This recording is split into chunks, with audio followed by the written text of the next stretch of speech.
அன்பான வணக்கம். நான் பிரேமா கார்த்திகேயன். நீங்க எல்லாரும் கொடுக்குற சப்போர்ட்க்கு ரொம்ப ரொம்ப நன்றி. அப்படியே கொஞ்சம் சப்ஸ்கிரைப் பட்டனையும் தட்டி விடுங்களேன். இன்னைக்கு எதை பத்தி பேச போறோம்னா, ஒரு 10 ஃப்ரெண்ட்ஸ் ஒரு குரூப்பா இருக்கிறாங்க. அப்படிங்கும் போது அவங்க அப்பப்ப மீட் பண்ணிக்கவும் செய்யறாங்க. அதுல ஒருத்தர் மட்டும் எப்பவுமே அடுத்தவங்கள பத்தி எடை போட்டுக்கிட்டே இருக்காரு. பாரு, இவன் இந்த சட்டையை தான் 2 வருஷத்துக்கு முன்னாடியும் போட்டிருந்தான், இப்போவும் அதே சட்டையை தான் போட்டிருக்கான்.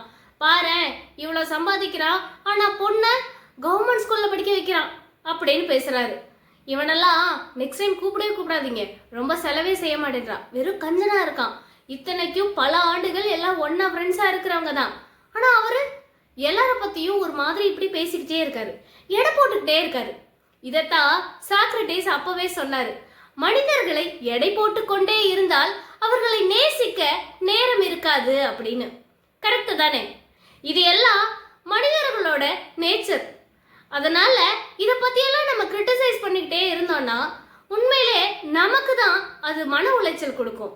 நமக்கு தான் யாருமே உண்மையான ஃப்ரெண்ட்ஸாகவும் இருக்க மாட்டாங்க. அதனால சில குறைகள் சில மனிதர்கள் கிட்ட இருந்துதான் போகட்டுமே, அதை அப்படியே நம்ம ஏத்துக்கிறதுல என்னதான் பிழை இருக்கு? அப்படி ஏத்துக்கும் போதுதான் அது ஒரு நல்ல நட்பாகவும் அமையும்.